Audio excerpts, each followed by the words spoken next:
Ms. Monroe, the criteria and the reasons for the sentence is the nature and the gravity of this offense, the punishment or discipline to you that is appropriate, the potential for your rehabilitation or reformation, the protection of society and deterrence against you or someone else committing this offense again. On May 18, 2024, a family gathering in Watertown Township, Michigan, ended in tragedy. Ashley Marie Monroe, driving with a blood alcohol level of 195, nearly 2.5 times the legal limit, and under the influence of prescription medication, crashed her SUV into 16 family members walking to a park. 2 men lost their lives, and many others were seriously injured. Today, we examine the sentence that reflects the devastating consequences of that decision.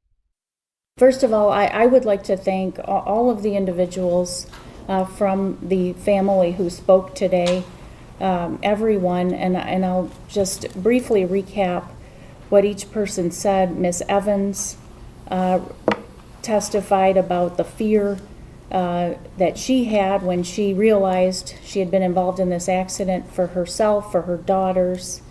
Ms. Pack, who bravely came up and spoke about, again, her fears with this terrible incident.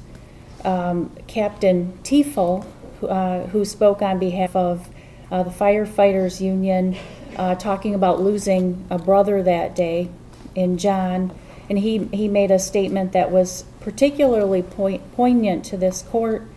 He said, this is from the captain, that you, Ms. Monroe, took away someone who would have moved heaven and earth to help people, and that was his brother, his firefighter brother, John, who worked as a paramedic, and as we've heard his wife and other people talk about, really seemed to connect with the most vulnerable people in society and really fight on their behalf to make sure that those people were properly cared for medically when they themselves were having their own issues.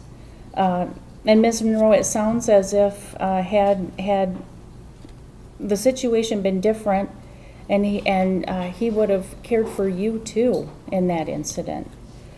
We heard from Dr. Blatz, the widow of John, who, again, she talked about how her husband would sit and talk with patients that he dealt with as a paramedic, who offered no judgment to those people, who even if those people who were constantly slipping in and out of addiction, needing the services of emergency medical personnel, and yet he would still tend to those individuals, as was his obligation and his job, and frankly, as Dr. Glatz indicated, his desire as a paramedic professional to help the community in the manner he did.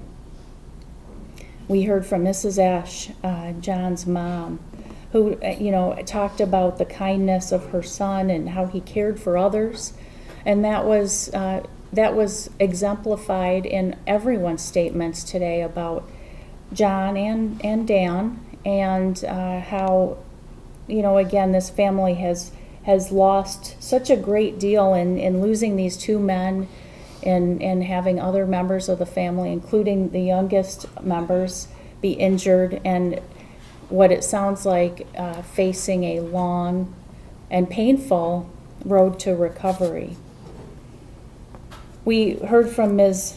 Fabrice, who talked about her 2-year-old who had to endure and is apparently still going through the symptoms of PTSD, who had to seek out counseling, who the family has had some challenges with depression and feeling like they themselves were responsible for this. Since the day that this happened, they were gathered to say goodbye to their family, their small family, who was taking another job overseas.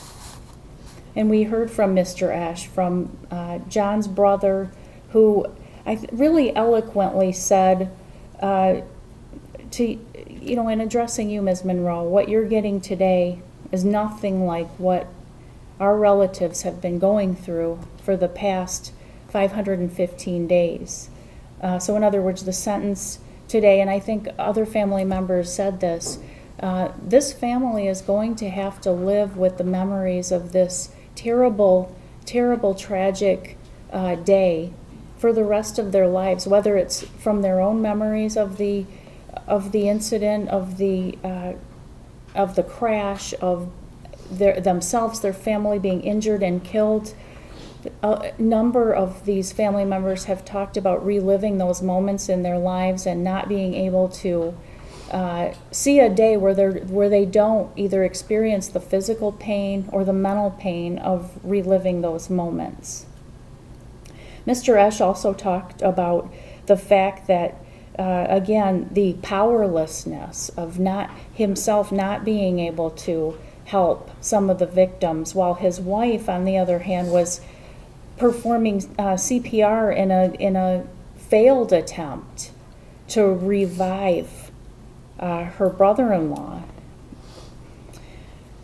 And again, I think that it went without saying that this was one of the best days. This day started out as one of the best days in this family's lives. Family traveling from out of state, from out of the area to meet, to say goodbye for now to Monica and David, who would be moving overseas, and their young daughter, enjoying time outside in the sun. And I do remember that this was a beautiful day outside. They were gathered in the park to enjoy, and I think someone said playing in the same playground that some of the family members played in when they were young children, and just enjoy each other's company. And it became the worst day of this family's life.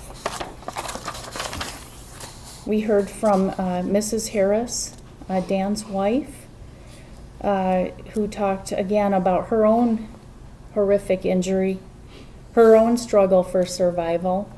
We heard the prosecution say they originally thought this might be a 3-count homicide case, but through her own persistence and desire to carry forward, despite her husband's death, she survived. And we heard her struggles, and we heard Aurora's elocution about losing her dad. Well, we heard again statements from the family, and I'm just compiling them here. They will never be able to live normal lives again. And at the end, once all the family members had made their statement, the prosecution, Ms. Martinez, said she has wondered, why do things like this happen to people like this? People that were just out enjoying their time together. And really, I don't think there's a good answer to it. But what we do know is that Ms. Monroe, the defendant in this case, made what I understand to be the worst choice that she's ever made in her life. She made the choice to, while on prescription medication, consume a very large amount of alcohol to the point where her blood alcohol level was, as has been stated, 0.195. This wasn't charged as ordinary drunk driving causing death. Under Michigan law, second-degree murder can apply when someone shows a reckless disregard for human life. Prosecutors argued that driving with a 195 back while on prescription medication made the deadly risk obvious, turning a tragic crash into a murder case. Way more than anyone should be consuming and then making the choice to step behind the wheel of a vehicle and then operate that vehicle and unfortunately crash into this family. And I agree with Ms. Martinez's sentiments that many miracles happened this day, and it is a miracle that we are not here mourning the losses of more of these family members. And it's funny because Ms. Martinez also talked about the fact that out of all of the family members that were present for this, again, what should have been a joyous gathering of these family members, the two people who perished, from what the family has stated about those two people, those are the two people that would have sprung into action to protect their kids, their nieces, their nephews, their wives, their mothers, and you know, I guess, and I of course didn't know any of these people personally, but from the statements made, they displayed acts of heroism that, again, most likely reduced this incident from something that could have been even more tragic than it already is. So again, Ms. Monroe, I'm sure that if you could dial back this incident, and you know, you didn't make a statement, and I don't hold that against you in any way, but I'm sure that if you could dial back this incident, you would. But unfortunately, you can't. And as all of these individuals, all of these family members said, they are going to have to deal with and the consequences and the ramifications of your actions for the rest of their lives.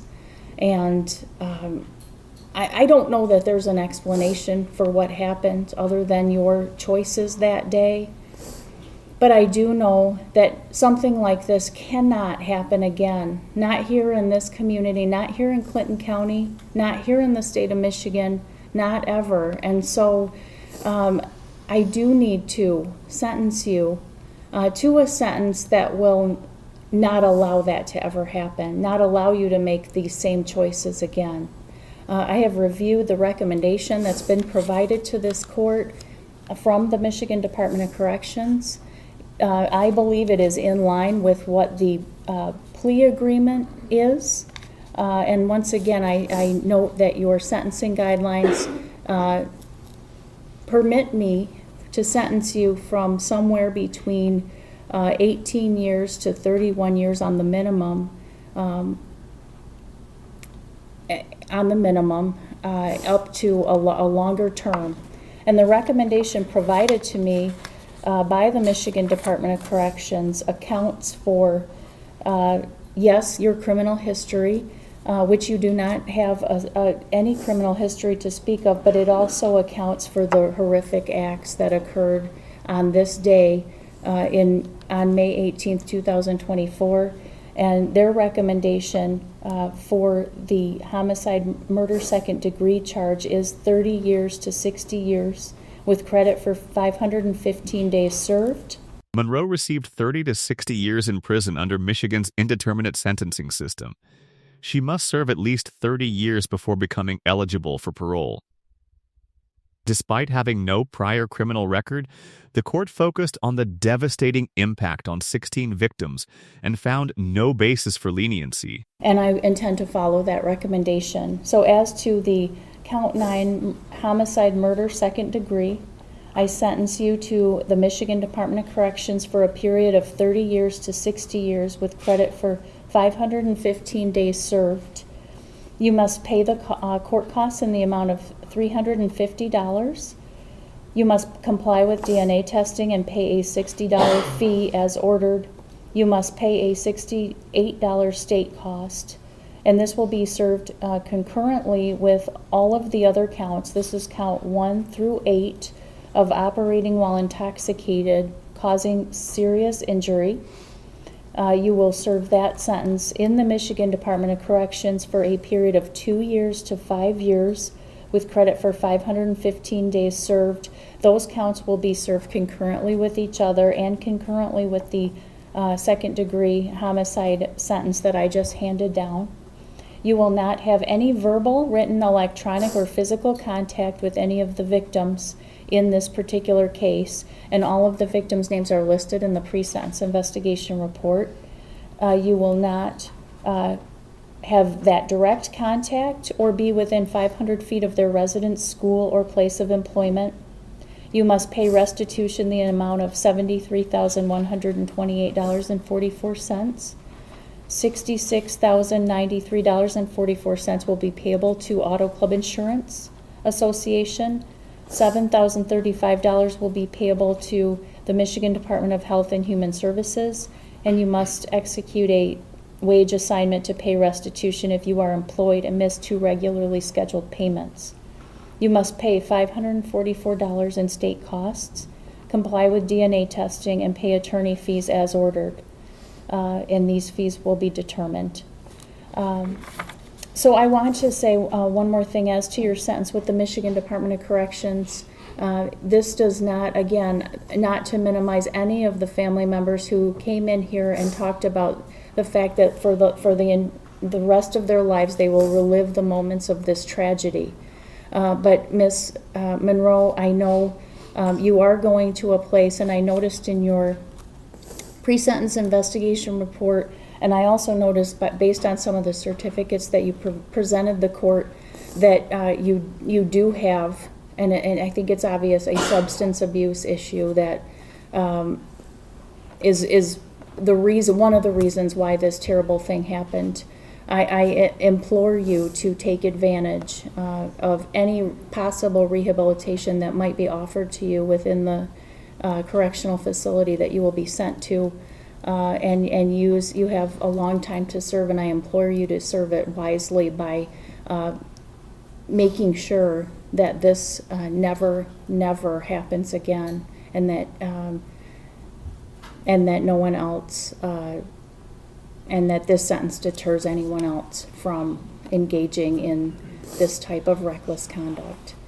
So with that said, you will be handed a document that notifies you that if you wish to appeal this sentence, you may do so by sending the one copy of the document to the address listed on the form no later than 42 days from today. The other copy of the form, it's the same form, 2 copies, will be returned to me, and I'll place it in the court file. And I would ask you to initial that copy. Do we need to address anything else from the people? Briefly, Your Honor. Sure. Mr. Belfast from the Department of Corrections just notified me that on the petition that. Yes, Your Honor. I noticed it was submitted for the crime victims assessment, $130. It's mandatory. Okay, that will be included then. $130 for the crime victim. Thank you. Thank you for pointing that out. Anything else that we need to address from the defense? Yeah, I would just acknowledge receipt of the notice of appellate rights, and the client initial and date that and provided it back to the court. She's receiving her copy now. Nothing additional from defense. All right, thank you very much. We are adjourned. In October 2025, Ashley Marie Monroe was sentenced to 30 to 60 years in prison. The court heard emotional victim statements, including from Jessica Harris, who lost her husband, suffered a leg amputation, and now raises her family alone. Monroe gave birth while awaiting sentencing and will not be eligible for parole for decades. The case remains a powerful reminder of the life-changing consequences of impaired driving.